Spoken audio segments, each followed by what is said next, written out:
Donnell Clyde Cooley, better known as Spade Cooley, was an American Western swing musician, big band leader, actor, and television personality.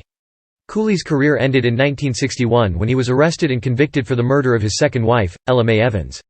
Early life. He was born in Grand, Oklahoma, United States. Being part Cherokee, Cooley was sent to the Chemawa Indian School in Salem, Oregon during the assimilationist American Indian boarding school era of forced separation of Native American children from their families, communities, and traditions. In 1930, his family moved to California during the Dust Bowl. Music career. Cooley joined a big band led by Jimmy Wakely which played at the Venice Pier Ballroom in Venice, California, playing fiddle. Several thousand dancers would turn out on Saturday nights to swing and hop. The hordes of people and jitterbuggers loved him. When Wakely got a movie contract at Universal Pictures, Cooley replaced him as bandleader. To capitalize on the pioneering success of the Bob Wills-Tommy Duncan pairing, Cooley hired vocalist Tex Williams, who was capable of the mellow deep baritone sound made popular by Duncan. Cooley's 18-month engagement at the Venice Pier Ballroom was record-breaking for the early half of the 1940s. His "Shame on You", released by Columbia's OK record label, was recorded in December 1944, and was #1 on the country charts for 2 months. A Red Foley-Lawrence Welk collaboration issued by Decca was #4 to Cooley's #5 on Billboard's Most Played Jukebox Folk Records, listing in September 1945.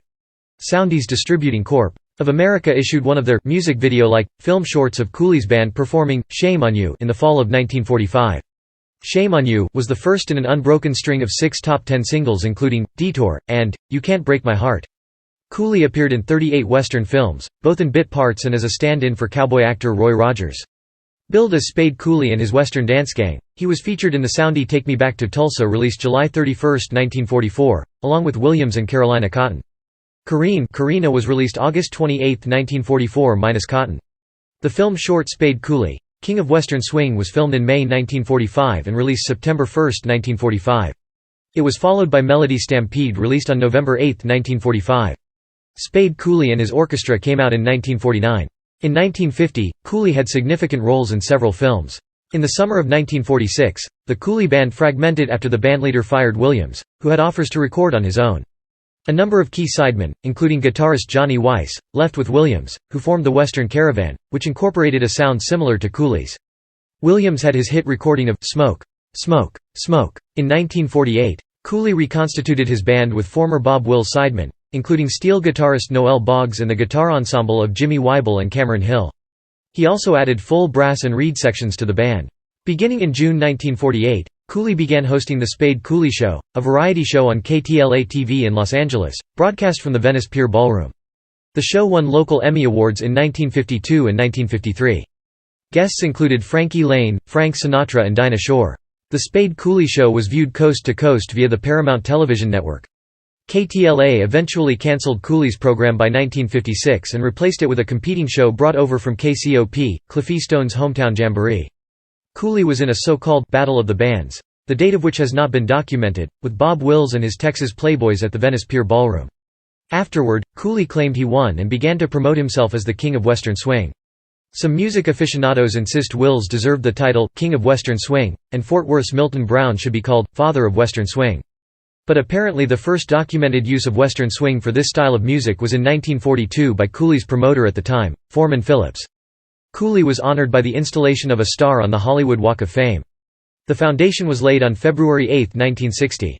Personal life. Murder of Ella Mae Evans. Cooley's second wife, Ella Mae Cooley, 36, had been a singer in his band before they married 15 years earlier. He suspected her of repeatedly being unfaithful. In March 1961, she told a friend she had had an affair with Roy Rogers in 1952 or 1953. She soon asked Cooley, who had had many of his own affairs, for a divorce. On March 23, Cooley filed for divorce, citing incompatibility, and seeking custody of their 3 children, Melody, Donald Jr. and John. On April 26, 1961, Cooley was indicted by a Kern County grand jury for the murder of his wife on April 3 at the couple's home near Willow Springs. Cooley's then 14-year-old daughter, Melody, recounted to the jury how she was forced by her father to watch in terror as he beat her mother's head against the floor, stomped on her stomach, then crushed a lit cigarette against her skin to see whether she was dead. Cooley claimed his wife had been injured by falling in the shower. Cooley was defended by attorney P.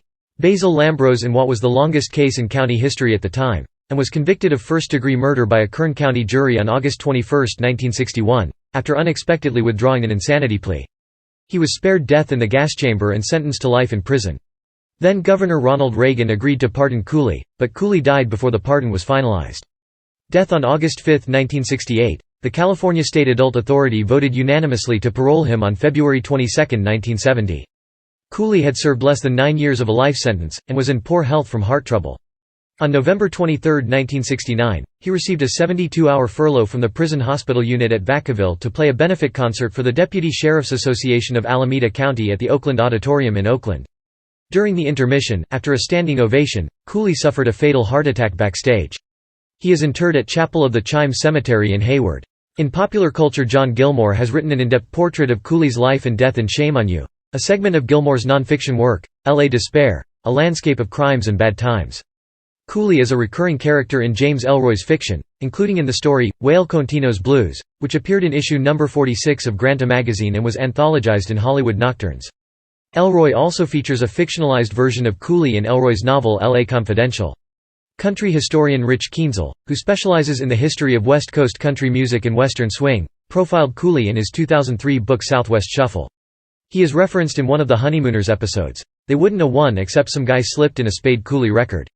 In the Jack Benny program episode, Rochester Falls Asleep, Mrs. Show, Jack talks about how he is not afraid to play his violin in front of an audience, saying to Mary Livingstone, "I'm certainly no Heifetz, or Isaac Stern, or Misha Elman."